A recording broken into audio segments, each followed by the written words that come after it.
नमस्कार विद्यार्थी मित्रांनो, सेल्फ स्टडी विथ महाराष्ट्रमध्ये आपलं स्वागत आहे। तर मित्रांनो, KDMCची जी परीक्षा आहे त्या परीक्षेसाठी आपल्याला कायदे आहेत। त्या कायद्यामध्ये एक कायदा म्हणजे RT आहे, ठीक आहे, माहिती अधिकार अधिनियम 2005। तर आज तो कायदा आपण घेणार आहोत। पूर्ण फ्रीमध्ये आपले हे लेक्चर सिरीज असणार आहे। त्यामध्ये ते चारहीच्या चारही ॲक्ट जे आहेत ते आपण या ठिकाणी तुम्हाला शिकवणार आहोत, ठीक आहे। तर आता सुरुवातीपासून आपण घेतोय, सो बेसिकपासून, ठीक आहे। या ठिकाणी तुम्ही पाहू शकता, या RTIच्या ॲक्टमध्ये एकूण कलमे 31 असतात, प्रकरण 6 आहेत आणि अनुसूची 2 आहे, ठीक आहे। एक बेसिक जर यावर प्रश्न बनवायचा झाला की RTIमध्ये किती कलमं आहेत, तर 31 कलमं आहेत, प्रकरण 6 आहे आणि अनुसूची 2 आहेत, ठीक आहे। पुढे पाहूया। माहिती मिळवण्याचा अधिकार भारतीय संविधानाच्या कलम 19(1)(a) मध्ये समाविष्ट आहे, ठीक आहे। माहिती मिळवण्याचा अधिकार भारतीय संविधानाच्या कलम 19(1)(a) मध्ये समाविष्ट आहे, ठीक आहे। सर्वप्रथम माहितीचा अधिकार स्वीडन या देशाने 1766 मध्ये आपल्या नागरिकाला दिला आणि त्यानंतर मग भारतामध्ये 12 ऑक्टोबर 2005 मध्ये लागू करण्यात आला, ठीक आहे। भारतामध्ये कधी लागू झाला, तर 12 ऑक्टोबर 2005, ठीक आहे। त्याआधी 8 राज्य जे आहेत, 8 राज्य व 1 केंद्रशासित प्रदेश यांनी माहिती अधिकार कायदा हा लागू ऑलरेडी केला होता। त्यानंतर भारतामध्ये 12 ऑक्टोबर 2005 मध्ये हा कायदा लागू झाला। तर पहिलं राज्य जे आहे ते तामिळनाडू आहे, ठीक आहे।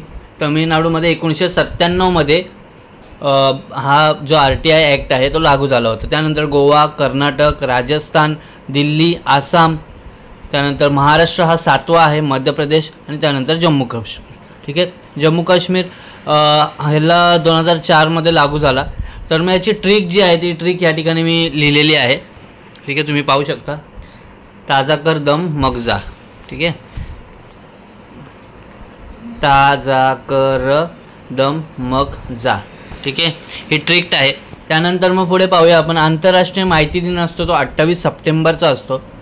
राष्ट्रीय माहिती दिन जो आहे तो 12 ऑक्टोबर 2005चा आहे। 6 तारखेपासून ते 12 तारखेपर्यंत राष्ट्रीय माहिती आठवडा साजरा केला जातो। आता या ठिकाणी आपण पाहूया पहिली अनुसूची। त्या पहिल्या अनुसूचीमध्ये शपथ आहे, दुसऱ्या अनुसूचीमध्ये संस्था आहेत। त्या संस्था कोणत्या आहेत, त्या कलम 24 मध्ये दिलेल्या सगळ्या संस्था दुसऱ्या अनुसूचीमध्ये आहेत, त्या आपण पुढे जाऊन पाहणार आहोत,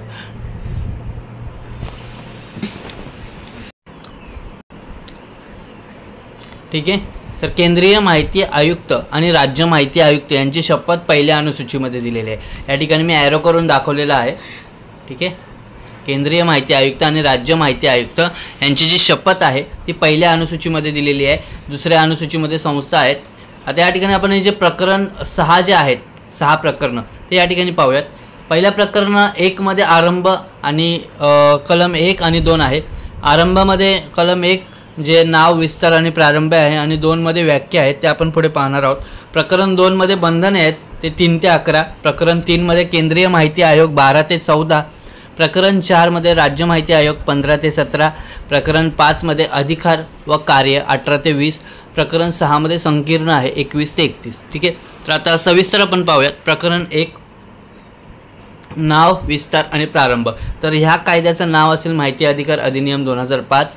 त्याचा विस्तार संपूर्ण भारतासाठी असेल। 31 ऑक्टोबर 2019 पासून जम्मू काश्मीरसाठी सुद्धा लागू करण्यात आला। प्रारंभ आहे 12 ऑक्टोबर 2005 पासून। राष्ट्रपतींची सही 15 जून 2005 आहे आणि राजपत्रामध्ये प्रकाशित झालेला आहे ते 21 जून 2005 मध्ये, ठीक आहे। आता हा जो मी ॲक्ट घेत आहे याच्यामध्ये ज्या इम्पॉर्टंट गोष्टी, जसं की मागच्या वेळेला PYQ मध्ये ज्या कोणत्या गोष्टी आल्या असतील तर त्या गोष्टीसुद्धा मी यामध्ये इन्क्लूड केलेल्या आहेत, ठीक आहे। आता कलम 2 आहे व्याख्या। तर व्याख्यामध्ये A मध्ये आहे समुचित शासन। समुचित शासन म्हणजे ज्याचं नियंत्रण एखाद्या दुसऱ्या संस्थेवर आहे असं शासन, ठीक आहे। जसं की UPSCचं नियंत्रण MPSCवर आहे, ठीक आहे। जसं केंद्र शासनाचं राज्य शासनावर नियंत्रण आहे, ठीक आहे। पुढे आहे बी फॉर केंद्रीय माहिती आयोग, C फॉर राज्य जनमाहिती अधिकारी आणि D फॉर मुख्य आणि इतर माहिती आयुक्त। त्यानंतर same as it is K राज्य माहिती आयोग, M फॉर राज्य जनमाहिती अधिकारी आणि L फॉर राज्य मुख्य आणि इतर माहिती आयुक्त, ठीक आहे। आता मधले जे आहेत ते बघूया। E आहे सक्षम प्राधिकारी, ज्याला शिस्तविषयक निर्णय घेण्याचा अधिकार आहे।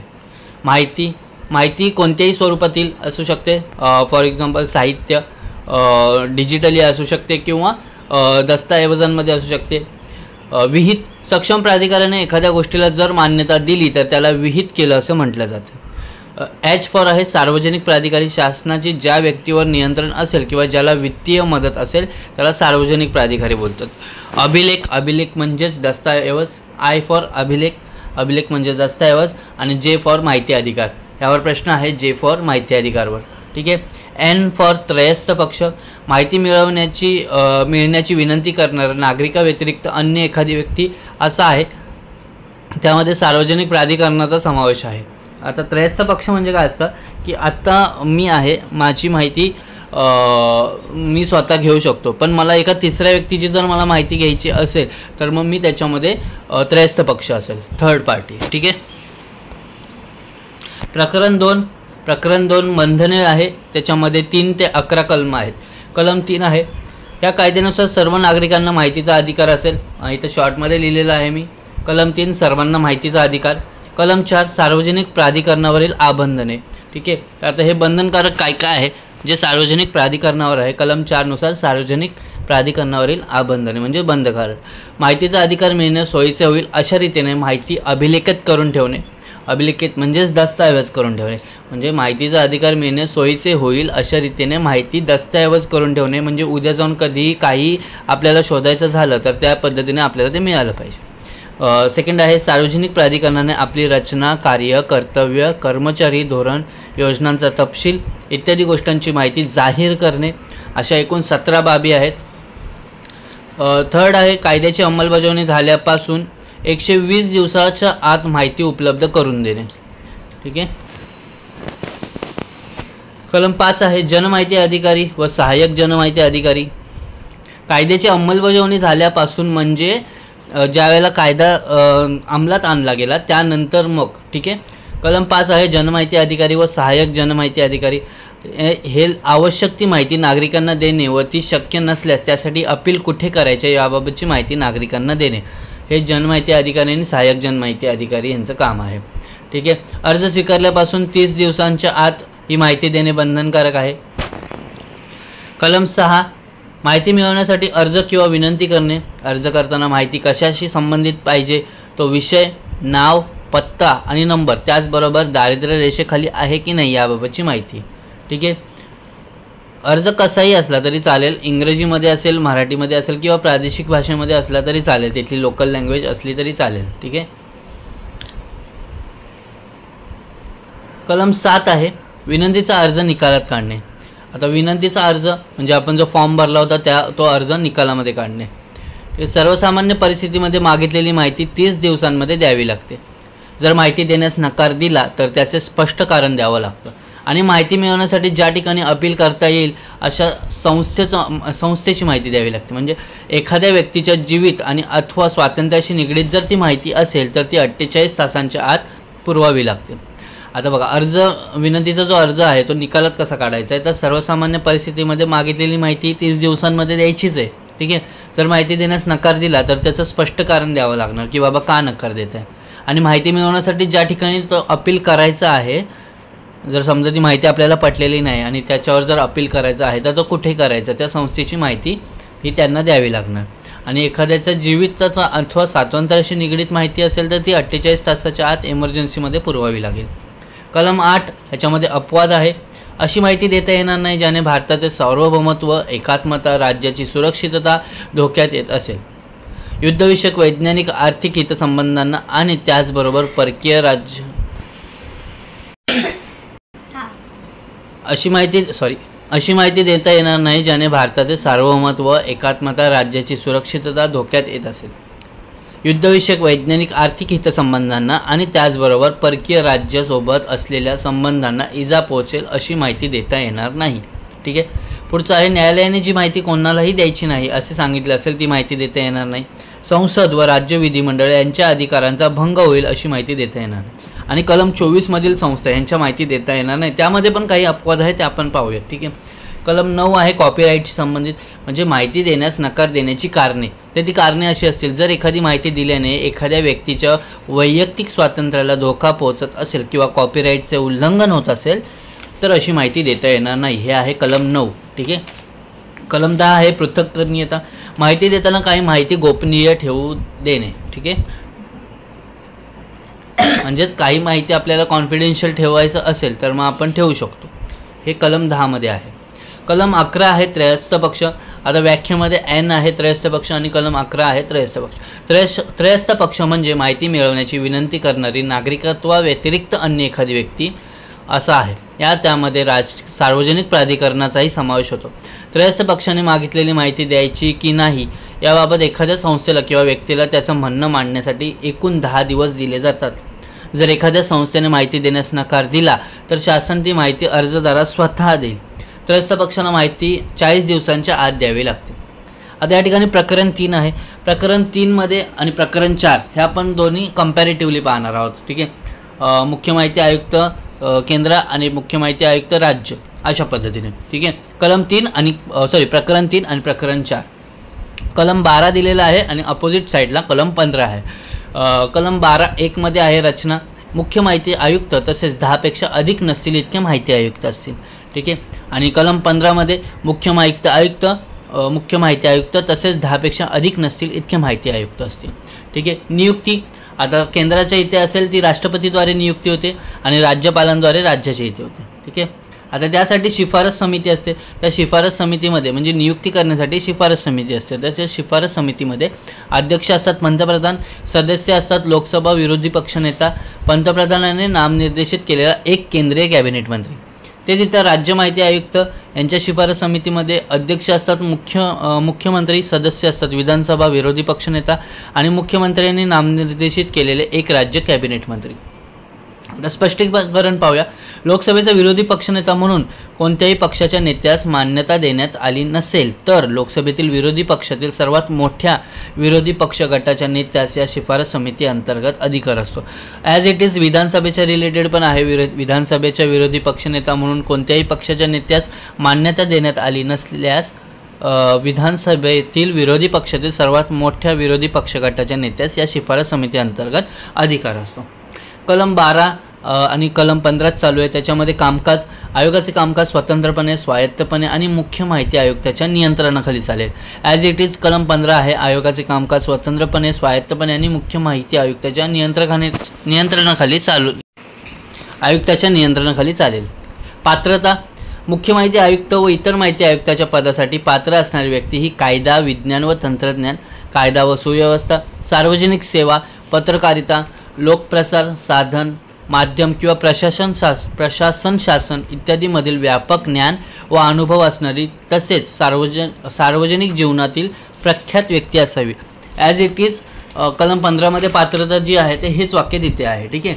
अपात्रता केंद्र व राज्य कायदेमंडळाचे सदस्य, कायदेमंडळ लाभाचे पद धारण करणारी व्यक्ती, राजकीय पक्षाशी संबंधित व्यक्ती, उद्योगधंदा व व्यवसाय चालवणारी व्यक्ती अपात्र असेल. सेम ॲज इट इज अपात्रता राज्याशी रिलेटेड सुद्धा आहे. आता केंद्राचं मुख्यालय दिल्ली या ठिकाणी आहे.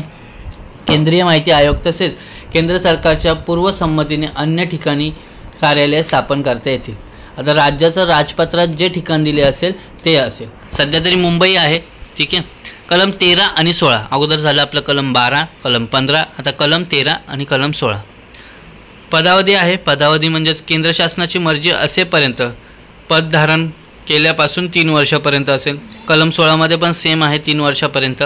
मुख्य माहिती आयुक्त पुनर्नियुक्तीस पात्र नसेल आणि या ठिकाणी सुद्धा आहे मुख्य माहिती आयुक्त पुनर्नियुक्तीस पात्र नसेल परंतु इतर माहिती आयुक्त म्हणून पुनर्नियुक्तीस पात्र नसेल परंतु मुख्य माहिती आयुक्त म्हणून नियुक्तीस पात्र असेल. म्हणजेच इतर माहिती आयुक्त जे आहेत ते पुनर्नियुक्तीसाठी पात्र नसतील परंतु मुख्य माहिती आयुक्त म्हणून पात्र असतील. ठीक आहे. राज्यामध्ये बघा इतर माहिती आयुक्त म्हणून पुनर्नियुक्तीस पात्र नसेल परंतु मुख्य माहिती आयुक्त म्हणून नियुक्तीस पात्र असेल. शपथ व राजीनामा यांना राष्ट्रपतीला संबोधून द्यावं लागतं आणि राज्यामध्ये राज्यपालाला संबोधून द्यावं लागतं. सेवा शर्ती केंद्र शासनाने विहित केल्याप्रमाणे 2019च्या सुधारणेनुसार आणि या ठिकाणी सेवा शर्ती ह्या केंद्र शासनाने विहित केल्याप्रमाणे 2019च्या सुधारणेनुसार. वेतन आता वेतनावर सुद्धा प्रश्न आलेला आहे. केंद्रीय मुख्य माहिती आयुक्ताचं वेतन आहे 2.5 लाख. इतर माहिती आयुक्तांचं वेतन आहे 2,25,000. राज्य मुख्य माहिती आयुक्ताचं पेमेंट आहे 2,25,000 आणि इतर माहिती आयुक्ताचं 2,25,000. ठीक आहे. आता या ठिकाणी केंद्र आणि राज्य यांचं कंपॅरेटिव्ह कलम दिलेले आहेत 12 आणि 15, 13 आणि 16, 14 आणि 17. 12 आणि 15मध्ये आहे राज्य, नियुक्ती, शिफारस, कामकाज, पात्रता, अपात्रता आणि मुख्यालय कुठे आहे. 13 आणि 16मध्ये पदावधी आहे, वेतन, शपथ, राजीनामा आणि सेवा शर्ती आहेत. आणि 14 आणि 17मध्ये अपात्रता आहे. कलम 14 आणि कलम 17 ते आता पाहूयात आपण. नादर म्हणून ठरवण्यात आले असेल तर त्याला अपात्र ठरवलं जातं. तो आपल्या कर्तव्याव्यतिरिक्त जर इतर कामं करत असेल तर त्याला अपात्र ठरवलं जातं. आणि राष्ट्रपतींच्या मते मानसिक किंवा शारीरिक विकलांगतेमुळे तो पदावर राहू शकत नसेल तर, आणि या ठिकाणी राज्यपालाच्या मते मानसिक किंवा शारीरिक विकलांगतेमुळे तो पदावर राहू शकत नसेल तर. ठीक आहे.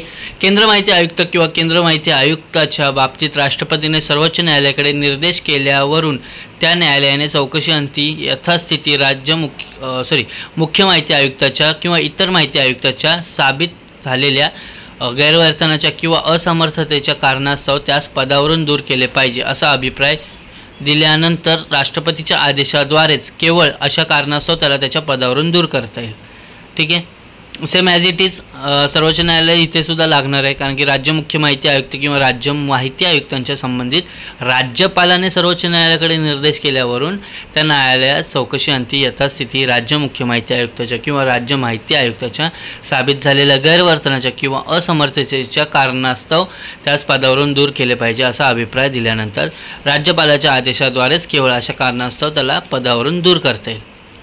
प्रकरण 5 आहे अधिकार व कार्य. याच्यामध्ये कलम आहेत 18 ते 20. कलम 18 आहे आयोगाचे अधिकार व कर्तव्य. पुढील व्यक्तीकडून तक्रार स्वीकारणे व त्याची चौकशी करणे हे केंद्रीय व राज्य माहिती आयोगाचे कर्तव्य आहे. केंद्रीय जनमाहिती अधिकाऱ्याने किंवा राज्य जनमाहिती अधिकाऱ्याने माहिती देण्यास नकार दिल्यास. ठीक आहे. दुसरा आहे संबंधित व्यक्तीस विशिष्ट कार्यमर्यादेपेक्षा माहिती देण्यात आली नसेल तर, किंवा तिसरा आहे जनमाहिती अधिकाऱ्याची नियुक्ती झाली नसल्यास. पुढे आहे ज्या व्यक्तीला शुल्क असंयुक्त वाटत असेल त्या व्यक्तीला शुल्क भरण्यास भाग पाडले असता. 5वा आहे अपूर्ण दिशाभूल करणारी किंवा खोटी माहिती देण्यात आली असल्यास. 6वा आहे शासकीय प्राधिकरणाच्या नियंत्रणाखाली असलेल्या कोणत्याही अभिलेखाची तपासणी माहिती आयोग करू शकेल. माहिती आयोगाला दिवाणी न्यायालयाचे अधिकार असतात, फौजदारी नाही आहेत. अपील कलम 19 अंतर्गत अपील आहे. पहिले अपील वरिष्ठ अधिकाऱ्याकडे 30 दिवसांच्या आत करावी लागते. ठीक आहे. त्रयस्थ पक्षसुद्धा पहिली अपील ही वरिष्ठ अधिकाऱ्याकडे 30 दिवसांच्या आत करू शकतो. दुसरं अपील जे आहे ते माहिती आयोगाकडे करावे लागते आणि ते 90 दिवसांच्या आत करावे लागते. अधिकाऱ्यांना अपील केल्यापासून 30 दिवसांच्या आत माहिती द्यावी लागते आणि अर्ज दाखल झाल्याच्या 45 दिवसांच्या आत ती माहिती द्यावी लागते. ठीक आहे. कलम 20 आहे शास्ती किंवा दंड. अधिकाऱ्याने माहिती वेळेत न दिल्यास दंड अधिकाऱ्याने माहिती वेळेत न दिल्यास त्याला दंड भरावा लागतो. आता अधिकाऱ्यास आयोग भरण्यास सांगतं. प्रत्येक दिवसाला 250 रुपये किंवा जास्तीत जास्त 25,000 रुपये. आता प्रकरण 6 आहे संकीर्ण. याच्यामध्ये कलम 21 आहे सद्भावनेने केलेल्या कृतीला संरक्षण दिले जाईल. कलम 22 शासकीय गुपित अधिनियम 1923 पेक्षा माहितीचा अधिकार वरचढ ठरेल. ठीक आहे. म्हणजे अगोदरचं असं होतं की कोणतेही शासकीय काम कोणाला कळता कामा नये, सो आता त्याच्या वरचढ हा माहिती अधिकार ठरेल. कलम 23 माहितीच्या अधिकाऱ्याने दिलेल्या माहितीवर न्यायालय कोणताही खटला दाखल करून घेणार नाही. कलम 24 विवक्षित संघटनांना हा अधिनियम लागू नाही. तर ते कलम 24मध्ये ज्या विवक्षित अधिनियम संघटना ज्या आहेत त्या आपण पाहणार आहोत. केंद्र राज्य सरकार अंतर्गत स्थापन गुप्तवार्ता संघटना एकूण 18 आहेत. मात्र या संघटनांच्या बाबतीत भ्रष्टाचार व परवानगी हक्कांचे मात्र या संघटनांच्या बाबतीत भ्रष्टाचार व मानवी हक्कांचे उल्लंघन संबंधित असणारी माहिती मागवता येऊ शकेल. ही अपवाद आहे. मी तुम्हाला मागाशी बोललो होतो की अपवाद असेल तर हे अपवाद आहे. मात्र अशी माहिती केंद्रीय माहिती आयोगाच्या पूर्व परवानगीशिवाय देता येणार नाही. अशी माहिती 45 दिवसांच्या आत पुरवावी लागेल. आता संस्था आहेत त्या पाहूयात. विशिष्ट संघटना एकूण 18 आहेत. पहिली आहे गुप्तवार्ता केंद्र. मंत्रिमंडळ सचिवालयाची संशोधन व विश्लेषण शाखा. महसूल गुप्तवार्ता संचालनालय. केंद्रीय आर्थिक गुप्तवार्ता विभाग. अंमलबजावणी संचालनालय. अंमली औषधी द्रव्य नियंत्रण विभाग. विमानचालन संशोधन केंद्र. विशेष सरहद्द दल. सीमा सुरक्षा दल. केंद्रीय राखीव पोलीस दल. भारत तिबेट सीमा पोलीस. केंद्रीय औद्योगिक सुरक्षा दल. राष्ट्रीय सुरक्षा दल. आसाम रायफल. विशेष सेवा विभाग. विशेष शाखा गुन्हे अन्वेषण विभाग अंदमान व निकोबार. गुन्हे शाखा गुन्हे अन्वेषण विभाग केंद्रीय शाखा दादरा व नगर हवेली, विशेष शाखा आणि लक्षद्वीप पोलीस.